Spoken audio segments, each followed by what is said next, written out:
Hey there you guys, welcome back. Today let's do a little bit of a tour of the grow space.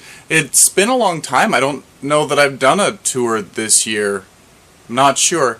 Probably because of all of the pest problems that I've had. I've just been not motivated. So now the spray that I'm using, like I said in the orchid video, has been doing a pretty good job. Thrip seems to be still a little bit of an issue, but I don't have spider mites. Mealybugs are a lot less. Scale also a lot less.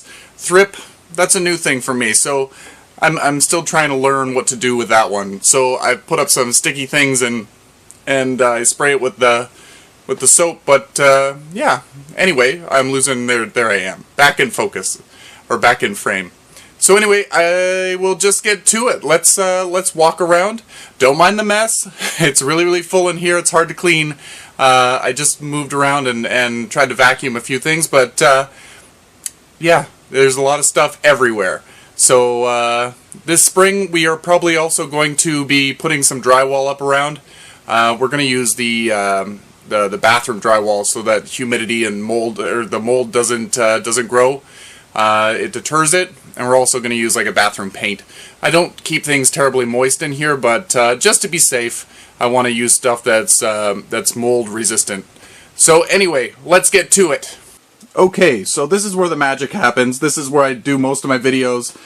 This is my little potting bench. Eventually we are going to be finishing the walls and stuff, and there's going to be more shelves and stuff around so that I can put all of my my things that I use on a regular basis, the cameras, the thing with the knives and the scissors and whatnots.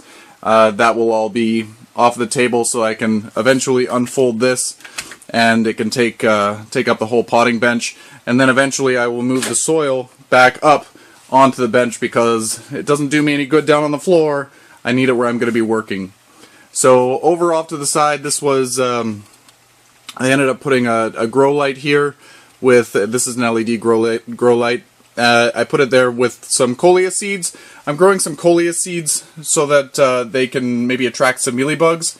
Mealybugs were a big problem for me, but right now they're not so bad. So anyway, these attract mealybugs like nobody's business. So I'm hoping that in growing some coleus in with my other plants, the mealybugs will be drawn to these and leave my other plants alone.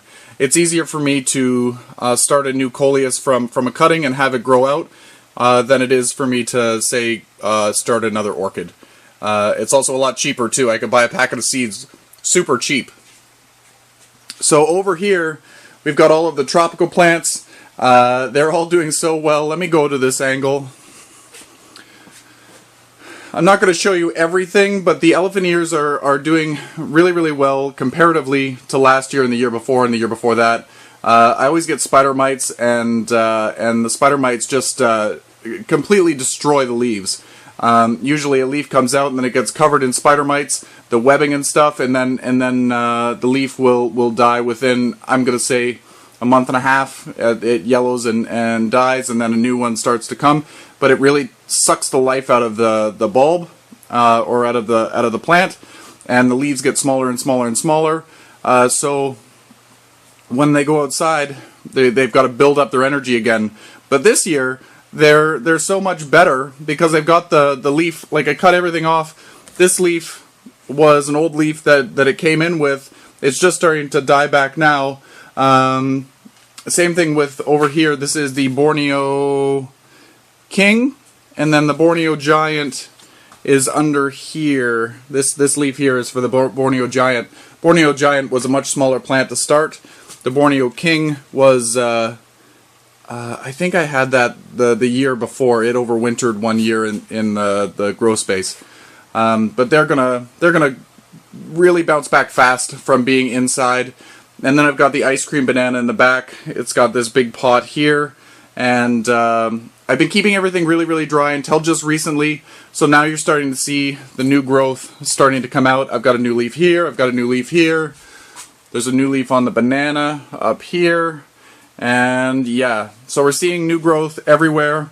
Even this NSET banana that was being kept really dry is putting out new growth. New growth looks kind of sad, but it's because it was so dry, it's kind of stunted. And then this one here, I just cut off all of the leaves the other day, just because they were starting to bend and not look so great. Probably from me walking by and it would bend because of me. One thing that I've never had in a very, very long time is a hibiscus over winter with all of its leaves. Usually these guys are full of whitefly and spider mites, but for whatever reason, probably the spray, I don't have any whitefly. I've not seen one this winter, and I've not seen any spider mites. So they're doing okay. It's been in a really dry pot. It has produced some buds, but because it gets so dry, it drops its buds. But I don't care whether it drops its buds inside. I just want it to survive. All I'm doing is making these things survive until they go outside in the spring. I want them to do well. I also want to save money. I forget what this is, but this is another thing that's looking so much better now that I've started spraying. It used to be covered in a sticky sap, and now the new leaves are opening up. They used to be folded together and never really open. So this one will be going back outside in the summertime, and hopefully it gets some nice growth. I think it's a really pretty plant. Again, not sure what it is, but I really enjoy it. But it's got a thick leaf, and it's just really cool. So this is a ZZ plant that I took a cutting from. That was actually a leaf cutting, probably 7 or 8 years ago. It's not a big plant, but it'll do. And then over here we've got those 2 bananas, the small bananas that I got from my friend in the fall, and they're overwintering. They're just doing fine. Nothing really is happening with them. They can't wait to go outside. This one's going to show a lot more purple in its stems, and this one's going to go completely red. So I'm looking forward to that. And under here we've got a cinnamon plant, a cinnamon tree. So I'm excited to see this one grow. This one wasn't doing very well for a while. It's actually looking pretty sad right now. I need to water it. I think it just is really sad because it's been too dry for this guy. Cinnamon naturally is a pest deterrent, so I don't know, maybe it wants more water. I don't know. And then here's a serendipity alocasia or colocasia, looking so good. There's the patora crushed up against the lights. It likes it up there, but the leaves are smaller. I don't know what's going on.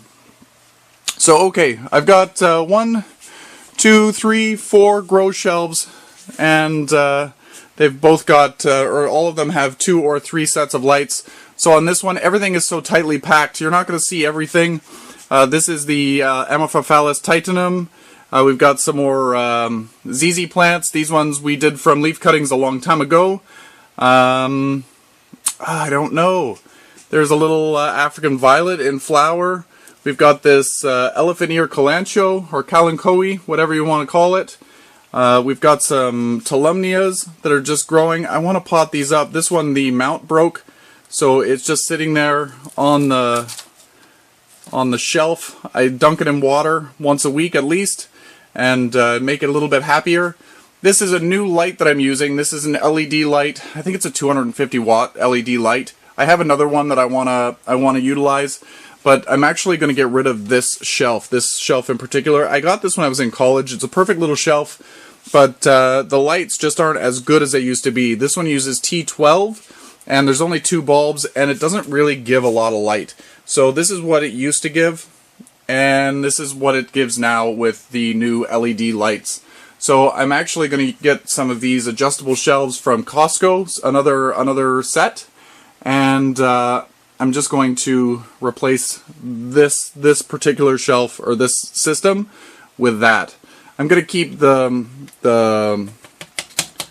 little trays and stuff just to help me out with not spilling water everywhere, but the metal shelf itself is going to go, and same with the light fixtures. What's under here? We've got some more orchids. We've got a zygopetalum over here. We've got, I forget what that one is. I think that one's Alicera. And then we've got Brassia, I believe. Then we've got this sad Apiscia that I just repotted a couple of weeks ago, so it's going to start coming into its own again. I trimmed it way back, it just looks really sad. We got a couple of Phalaenopsis here. They're starting to do better since I've repotted them. I need to water them. I water once a week. I soak everything for a few hours. I put them in the sink and I spray, and then come back an hour later, spray. I really soak everything down, and they really seem to appreciate that. This is the euphorbia. What is that? The triangularis or something. So it's doing really good since the repot. This is another type of euphorbia. I don't know what that one is specifically. With some cattleyas behind. These cattleyas have seen better days. They just want to go outside. Oh goodness, do they want to go outside. Oh, back up to this shelf. So I've got some, this is my my Pinguicula or Butterwort Giganti.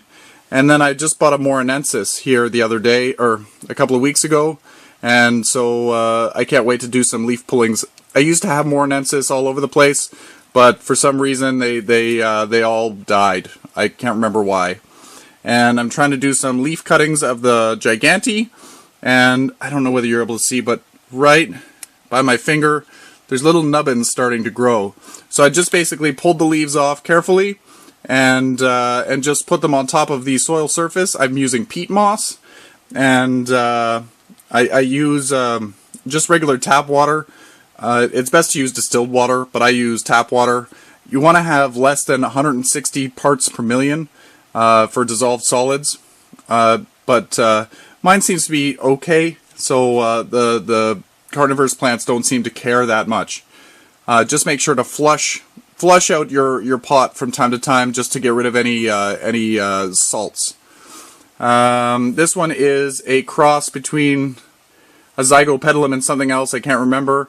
This one has seen better days, but it's starting to put out decent growth, so I'm hopeful that this one's going to start to grow again. This is a Maxillaria. I can't remember. Starts with an A. Maxillaria something. And then I've got a little Sansevieria at the back. I don't know what that variety is. I just thought it was cute. And supposedly this was Aeoniums. I bought a little seed pack. So I've got little baby Aeoniums there. And this is a Alsobia dianthiflora or something. So let's go over to this shelf. Here we go. There's a window here too. This is a shady window, so it doesn't really do very much. This is the Paphiopedilum that you saw in the orchid video. And this is a Cattleya that is back at the back. It flowers every year for me. Does really well. And I don't know, it gets neglected. Everything gets neglected with me. This is a Dendrobium. I can't remember what this one is. This is Lycaste. Lycaste something. Doesn't have a tag on it. It smells like cinnamon, supposedly, the flower. And another Dendrobium. My Dendrobiums had big thrip problems, and that's the silvering of the leaves. But now that I'm spraying and I'm watering more often, they seem to be doing okay. I just need to keep up with the damn watering. And a Sansevieria. This is Sansevieria Franci. That's back here. It needs a little bit more light. If it doesn't get enough light, the growth gets short, or it gets long. If it gets enough light, they stay smaller like this. So I need to be aware of that and give it the correct amount of light. So on this shelf here, I have a really sad Cattleya back there. I've got the Chlorophytum Fire Flash here. I've got some Phalaenopsis. Again, need to really start watering more often. I have, but I just need to keep it up. And then this is the Phalaenopsis glyphica. It's starting to do secondary spikes. It's supposed to be a sequential bloomer, I think. So it should put out one bloom at a time. Down here, that's a Columnia. I don't even know what's happening with that. I try to keep it watered, but I think it's the thrips. It could have been mealybugs, but it dries up and then it starts growing again. And then we have the Pilea peperomoides. Hopefully I'm saying that right. I underwatered that for a little bit, and the leaves started to fold up kind of flat. And so I've started to water it more, and now the leaves are finally starting to look more like they should. But that was my bad. This is a plumeria cutting that was created for me by a windstorm. And same thing with the one on the floor here. That's the tops of plumerias that I have growing off to the side. One of the amaryllis from the planting video that we did. That one is the Bacota, I believe. And then we've got a type of philodendron. Not sure what philodendron that is. And these are my two mixed planters of succulents that are doing terribly. For one, they got mealybugs, so that's what happened here, and I've been spraying for it. But the other ones died because a little bit of mealybug, but more my watering. I was getting water into the leaves, into the notches of the leaves, and it was causing rot. So my bad. I learned from it. Now I'm not going to do mixed plantings like that. I will do something similar, but I need to be able to water from below if I do it like that. And I've got some Cymbidiums, two of them. They're doing terribly, but at least they're still alive. This spring I'll repot them, and hopefully they do much better. And this is my Gesneriad, for the most part, shelf, but I have some other things in here too. I've got, this is what is this one? Grand Master is what this one's called. They don't show up the same color. It looks more blue. Or this is very, very, very purple. I've got a nice variegated purple one back in here, and some Syningias, some Primulinas. I've got some dormant ones. This one I believe is a Gloxinia right here. And this one is a Syningia leuco, whatever that is. It's got the beautiful fuzzy leaves like a lamb's ear. More Primulina. This is Gloxinella lindeniana. I think I'm getting that right. I have 4 pots of it. It wasn't looking so good, so I repotted it, and I split it because the pot was so full, and I think it was just struggling. So I did that a couple of weeks ago, and now I'm starting to get new... Is it gonna focus in? So I think it's gonna focus now. A little new growth starting, and they're starting on all of them, just little bits here and there. And then I've got a Echimines, another Syningia. This Syningia is going to start flowering soon. It's going to have nice red flowers, and another Primulina. Some of these Primulinas are getting a little bit older, and they're starting to get a neck to them, and they're really starting to get some character. In the back you see a long trunk, and you can't see it. It is a desert rose. My desert rose grows a lot of new leaves, but it doesn't grow any flowers. And this is the Millennium Magic Witchcraft. I just need to pot this up. It's been sitting here for a while. The roots look terrible. Oh my god. I think that these are just done. They start growing and then they fall apart. They don't do what they need to do. So, like, I don't know. I don't know. I've tried for a few years to try to resolve the situation, but it just doesn't seem to do anything good. So now let's go down to the next shelf. Again, a lot of African violet type stuff. We've got African violet. Here's another Syningia. This is a Syningia propeller, peach propeller is what it's called, and it has beautiful peach flowers.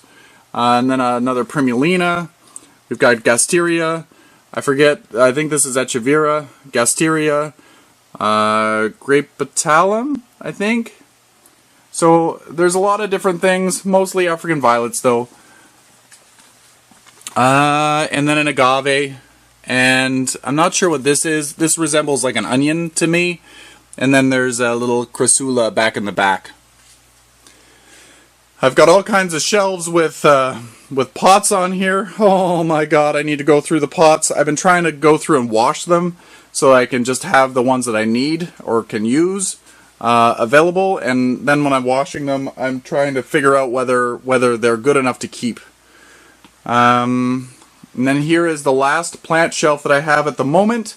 This one is so full. This is another Echimines. I think this one's called Echimines erecta, or erecta, whatever. And this has beautiful little red flowers. I just recently, a couple of weeks ago, cut it back because it gets tall and then it starts to flop over. So I cut it back and it starts to branch out, and it's a nice little dense little bush. I'm going to have to take this and divide it. I don't know, I planted seeds in here, so they're all seed grown, and I've never divided them out. So there's probably 100 plants in here, so that it really needs to be divided. Back here is this is a species geranium. It's kind of cascading down the side here. I've taken some trimmings, I believe, and maybe I didn't. Maybe in my mind I took the trimmings, but I don't see that I planted them. So that's something that I'm going to be doing very, very soon. I've got another desert rose here. This was grown by a friend, and then another one here in a semi-dormant state, also grown by the same friend. And then I've got another species geranium. This one's Pelargonium trist. And then I've got a few little orchids here. This is an Angrecum and a Vanda. And here is that Nepenthes, the little pitcher plant that I did the video on, and I need to water it because the water level is at 0, but the moss is still very, very moist. So it's okay to not keep it like completely topped up. You can feel it and let it dry down a little bit from time to time, just so that, I don't know, it has some breathing time between being so wet. I think moss would absorb a lot faster than other things. Over here, this is another type of euphorbia. What is this? Madagascar jewel or something? So this is an interesting one. I can't wait to have it grow outside. I think this was a seed-grown one because see how the base is so tiny, and then up here it gets so big. It's very, very interesting, and it looks like it's been flowering all the way up the stem. Really, really cool plant. This is a Angrecum leonis, I believe, lioness, that is doing very, very badly. It doesn't ever want to grab onto the soil or the moss, and the leaves are very rigid, so trying to fit it down in the moss is very, very difficult. So it ends up laying on top, and then the roots don't like it, and it's just a whole thing. And I've got fly strips throughout this place. And I think that it's catching fungus gnats. See how the little guys there? It's not focusing. Little bugs, little fungus gnats, and probably thrips. So that's going to be very, very helpful. I think that that's done a lot of good work. In the back, I've got Echeveria topsy-turvy, and then I've got another unknown Stapelia. And this is one of my favorite scented geraniums. This scented geranium is lemon, not to be confused with the citronella. That one actually smells like lemons, and it's so nice. I love that one. And then back here, you can barely see, there's some flowers here. These flowers are from the Echeveria elegans. That is just, let's go to the other side here. It started to elongate. It wasn't getting enough light. So this one actually looks really, really pretty, and it looks like it grows in whorls. Just so pretty. And down under here, are you able to see in here? I used to have the burro's tail sedum growing in a hanging pot, and when I moved, everything kind of fell apart, and I didn't really like the plant anymore. There was a lot of bare spots, and it didn't get enough sun. So I put all the pieces that fell off into this tray, and now it's just ridiculous. There so many babies, as you can see, and they're just growing like crazy. So I need to give those to friends, I think, because I don't really have any space for it. More Echeverias, another species geranium, a Pelargonium. It's just a lot of stuff going on. Here's the Crinum that I found a bulb for finally. That one is called Stars and Stripes, I believe. Down here we've also got some dormant amaryllis bulbs and a what is this one? Xanthosoma, so an elephant ear, lime zinger. And then under here, it doesn't get very much good light. This is a Euphorbia milli. I'm surprised that it's even still growing because it just gets ambient light. It doesn't get any real direct light, and it does flower continuously. And I just watered this not too long ago because it gets forgotten, and it gets bone dry. It's terrible. It's terrible. So and then the last thing that I'm going to show you is over here. Okay, so this is the watering station where I usually put all the plants in here, and then I've got this is the injector that I have, and it goes into the fertilizer bucket, so I make an extra strong thing of fertilizer, and then it injects it with the water, and I have all the plants in here, and I just spray with the hose, and they love it. They love the shower, and I think it washes a lot of the bugs off too. And then this is my Rhynchostylus gigantea mixed with a Vanda. I'm not sure what that Vanda type is. It just had a drink, and now it's sitting there, and it was dripping off. Now I've got this is the blue Sansei Vanda that you guys know as my little baby that I got as a seedling. It's finally doing better. It got a lot of burn last year or 2 years ago, and it's starting to grow out of it. So thank goodness, it's starting to look like a real Vanda. And then over here is a bunch of plumerias trying to be dormant, but not being dormant. They're being fussy. So I haven't watered these all winter, but there's some in the 4-inch pots that I'm going to be transplanting into 1-gallon size pots. So maybe next video we'll transplant those. So I hope you'll enjoy that. And yeah, let's move around here. Looking back at the tropical plants. And yeah, so show me what you're growing. Let me see how you're doing it. Maybe you're just starting some seeds. Maybe you have a big grow space like this. I want to see what plants you're growing and keeping over the winter, and how they're looking. Yours probably looks so much better than mine. So post some photos to the Plants and Things What's Growing page. I'd love to see them. And until next time, happy growing.